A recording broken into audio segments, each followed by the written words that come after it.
You're on Red Hunt, where the smallest choices can lead to the biggest consequences, starting with this one. I have been staying at my mother's residence recently due to housing problems. Last night perfectly demonstrated why this arrangement is volatile and inconsistent. Throughout the day, I was coming and going between work commitments and various errands. At one point, coins fell from my pocket in the living room near my corner workspace and bed on the floor, and I failed to notice. My mother scolded me about it, which was not unexpected. I was extremely busy and not paying attention to the coins. She bent down to collect them while continuously scolding me, then quickly escalated to insisting that I leave. I ended up apologizing and she forgave me. To allow her temper to subside and to create some space, I went for a stroll for about 90 minutes. The moment I returned, she began making demands of me.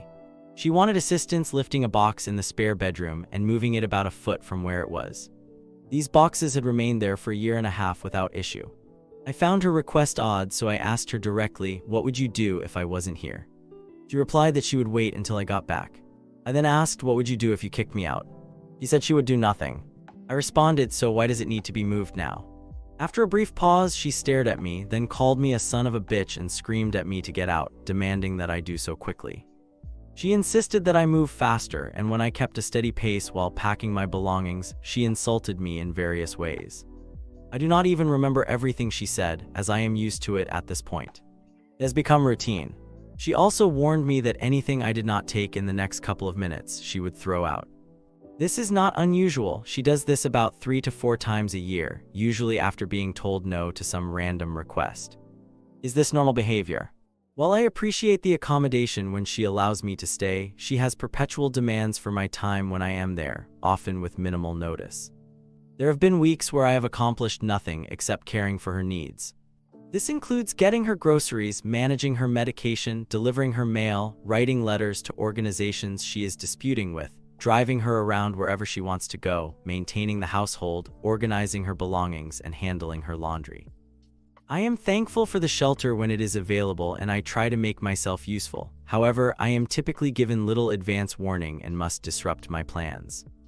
Additionally, if I do not satisfy her requests immediately or ask for more time, she will retaliate against me, sometimes openly and sometimes behind my back. Am I the one at fault here? It sounds like a tough situation for both of you. How long have you been staying there? Are you helping out with bills, or is she covering everything?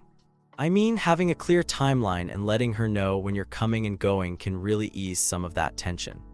It's a big deal to realize that living together can create so much stress for both sides. Honestly, while it's nice to help, it might be time to think about getting your own place. You know, the environment is volatile, and that can't be good for either of you. It's all about choices, yours and hers. You can definitely support her without living under the same roof. Finding a better arrangement could really benefit both of you in the long run. Am I the jerk for being disrespectful to my parent? Today, my mother was driving when she accidentally sent a voice note on WhatsApp to someone. She has a Samsung phone and I have an Apple phone. In a panic, she handed me her phone and urgently said, "Delete it quickly." Because the WhatsApp interface on Samsung is different, I struggled to find the delete button. I was just highlighting and unhighlighting the message repeatedly, and at one point, I even highlighted the recipient's message.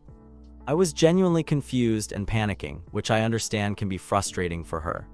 In her frustration, she snatched the phone from me and angrily told me in our language to get lost. I then told her to have patience and reminded her that patience is a virtue. I acknowledged that I made a mistake and it was not intentional. She responded by telling me to practice what I preach. Things escalated quickly. I insisted that I am patient and that it was an honest mistake, but she began shouting at me.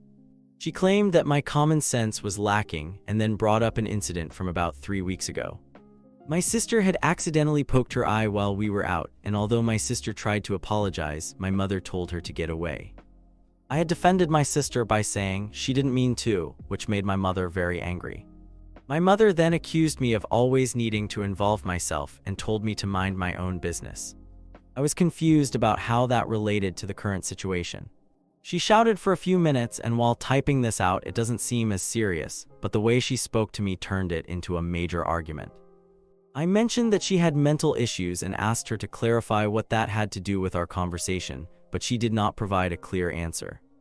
When she shouts like this, I tend to block her out, so I cannot recall everything she said, but she was loud and rude. Eventually, I got out of the car and told her that she thinks only she can be upset and slammed the door.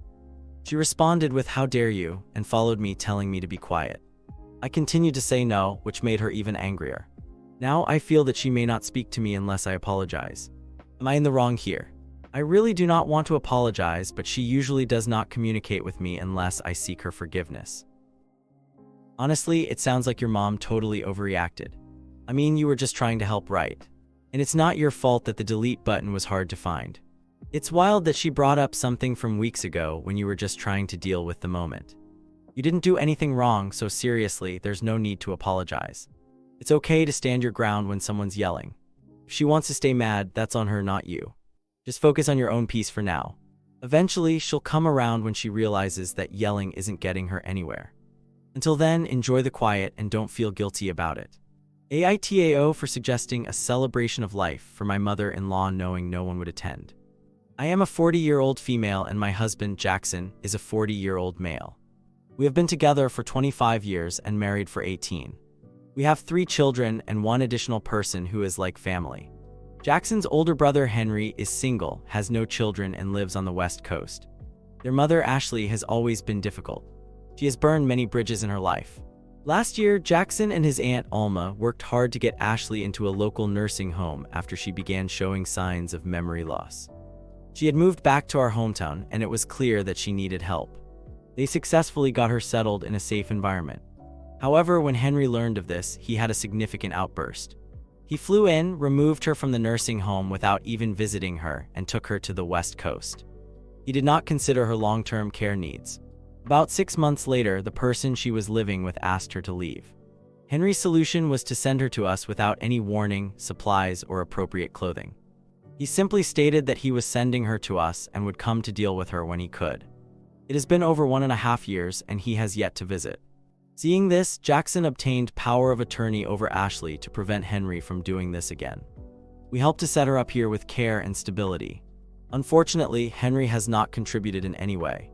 He has provided no financial or emotional support and has only checked in when it is convenient for him. Currently, Ashley has another serious infection, her second in a few months. She is not fully recovered from the last infection, and the doctors have stated that she has 4 to 5 months left to live, and that is being generous. No one here is close to her. She has no community, friends, or family aside from Jackson, our children, and myself. She has alienated nearly everyone. Here is where I might be perceived as the antagonist. I suggested to Jackson that when she passes away, we should have a small funeral at our church. Although she is not a member, our pastor would likely be willing to officiate. We could invite people who knew her and perhaps even her sister from back in her home state. If no one shows up, that would be acceptable. Additionally, I proposed that we hold a separate celebration of life where we invite our friends, church family, and those who care about Jackson.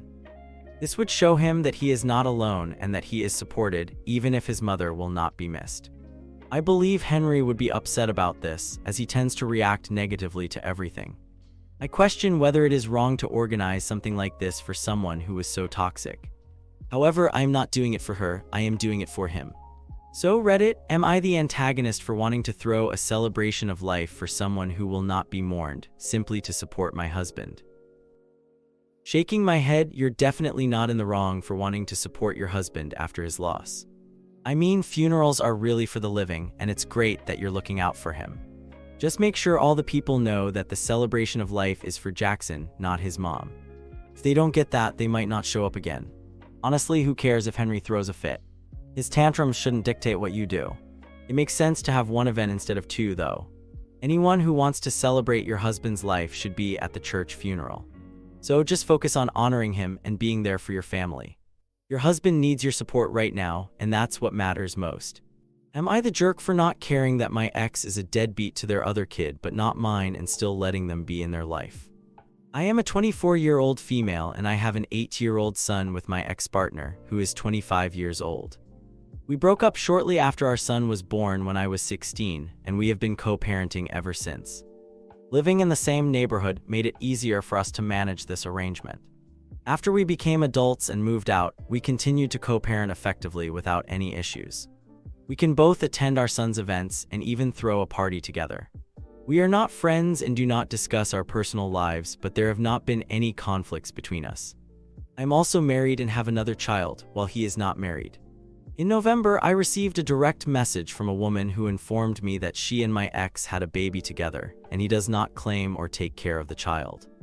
She sent a long message with pictures of her baby and text evidence, including paternity results, stating that he pays her $350 in child support each month. She mentioned that his family knows about the situation and does not care. I was shocked to learn that he had another child, especially one that he is not supporting. I realized that if my son had not told me about this, he likely did not know either, making her claims seem credible. I spoke to my friends, family, and husband about the situation. They advised me to mind my own business, suggesting that if my ex is neglecting another child, it does not concern me or my son.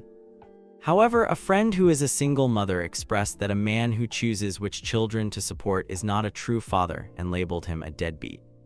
She warned me that if my ex abandoned my son, I would have no one to blame but myself for allowing him to neglect another child. This comment troubled me, so the next time I saw my ex, I brought up the messages I had received. He became upset and told me to mind my own business. It was an awkward conversation, and I did not bring it up again. The woman continued to message me a few more times, but I chose to ignore her. Last week was my son's birthday, and we held a party together on Saturday. My ex attended, and his family was also present.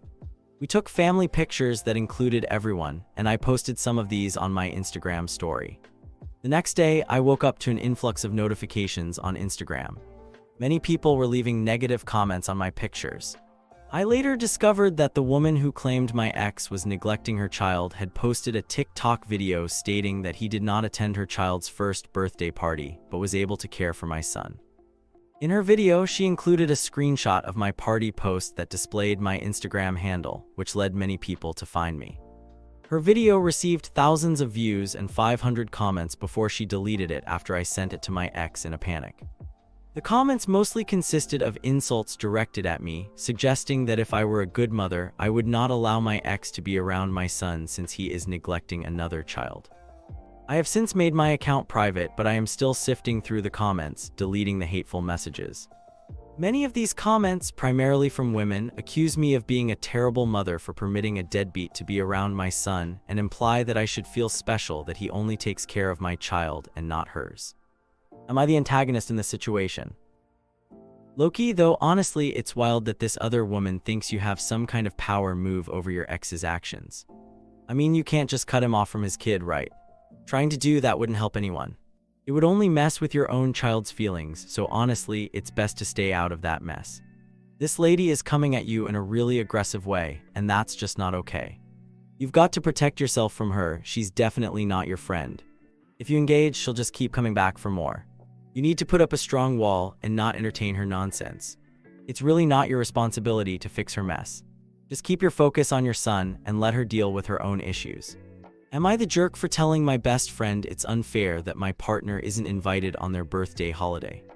My 27-year-old male best friend invited me, a 25-year-old female, on a holiday for her birthday next year.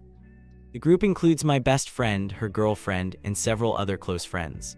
2 of these friends are in a relationship and will be attending as a couple. My girlfriend, who is 24 years old, was not invited. My best friend and her girlfriend have known each other for years, but my best friend has made it clear that she does not like her and claims they have nothing in common. My girlfriend, on the other hand, believes that they are on good terms. Over time, my best friend has made passive comments about my girlfriend, while her girlfriend has openly expressed her dislike for her. The situation has become complicated because my girlfriend's close friend was invited to the trip. Additionally, another couple has been added to the trip. This makes it feel like it is turning into a couples-heavy holiday, while my partner is not welcome. I expressed my discomfort to my best friend, especially since I have supported her through many difficult times. I have offered her rides, helped plan around her needs, and remained present even when her girlfriend has been rude or dismissive toward me. I have gone to great lengths for this friendship because I genuinely care about her. I attempted to communicate that excluding my girlfriend feels unfair, but my best friend became very upset. She stated that it is not a couple's holiday, but rather a trip with people she is close to. She claimed that I should not feel excluded because she will be there for me and that she would go on a holiday with my group even if her girlfriend was not invited. She then shared a lot of her feelings, saying that I have changed since getting into a relationship. She accused me of putting my girlfriend first too often, not prioritizing our friendship, and suggested that I am allowing my girlfriend to come between us. She expressed her love for me and mentioned that we have drifted apart, attributing this largely to how everything is about her lately.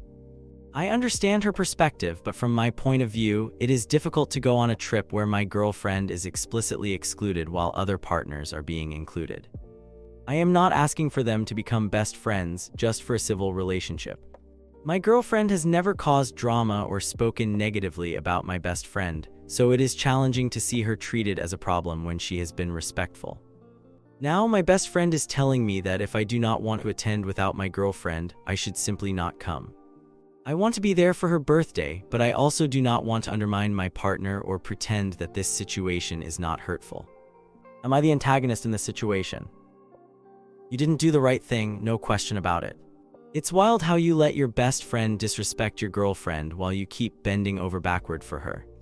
I mean, of course, your friend is feeling some type of way about you being in a relationship. She clearly wants you to prioritize her. It's crazy that you're focusing on supporting her when she's the one mistreating your girlfriend. Honestly, your friend isn't a good friend if she's excluding your girl and letting her partner disrespect you too. This trip, yeah, it's a bad idea, especially since your girlfriend isn't invited. Your friend sounds jealous and possessive, trying to stir up problems between you and your girlfriend. I mean, it might be time to step back from this friendship. Your girlfriend deserves better, and you really need to think about how your actions affect her. Am I the jerk for agreeing to go for drinks with someone I used to know? I have been with my partner for 4 years. We met a year after I finished university. During my time at university, I did not have a serious relationship, but I casually dated and used dating apps. Most of my experiences were just 1 or 2 dates, although there were a few occasions when I was seeing someone for a few months. After finishing university, I moved back near my hometown to take a job. A few months later, I met my current partner. I have not had any contact with anyone I dated during university. Most of those relationships ended amicably, as either they finished university or moved away. I do not have any of them on social media. Recently, my girlfriend and I went for a weekend trip to the city where I attended university, as we both enjoy the city. There was a restaurant my girlfriend wanted to try, so we made a reservation. While we were there, the owner of the restaurant came over to greet us. She was someone I casually dated during university for about 1 to 2 months, and we got along well. We lost contact when I moved home, but we parted on good terms. She said hello and asked how I had been. She introduced herself to my girlfriend as a friend from university and made some small talk before leaving. She mentioned that if we wanted to grab drinks, she and her fiancé would be free the following night. I said we would think about it and let her know, adding that it sounded nice and we should be available. Afterward, my girlfriend asked about her and whether anything had happened between us. I honestly responded that we dated for a while, but it was not a big deal. My girlfriend expressed that it was strange for us to be at a place where my ex works. I pointed out that it was her idea to visit the restaurant, and I had not known that my ex worked there. My girlfriend insisted that we should not go for drinks with them and that I should have declined the invitation when it was first mentioned. I asked her what her issue was, but she called me disrespectful for even considering it and said I was wrong for talking to my ex when she came over. Am I in the wrong for talking to someone I used to date and agreeing to potentially have drinks with her? Hey, look, you're not the one to blame here. I mean, you were totally upfront about your past, and honestly, there's nothing wrong with being friendly with an old date. It's just a chance to catch up, you know. Not a big deal at all. Your girlfriend should really understand that people can have history without it being a threat. Plus, it's a small world, especially if you're from a small town. Running into someone you dated doesn't mean you're trying to rekindle anything. I mean, it was her idea to go to that restaurant, so it's not like you set this up or anything. If you're honest about your past and your intentions, it shouldn't be an issue. Just keep the lines of communication open with your girlfriend. It's all about trust, right? Thanks for watching. When you subscribe, make sure to hit the bell to turn on notifications so you never miss a video. To finish listening to all the stories, check out the playlist in the description.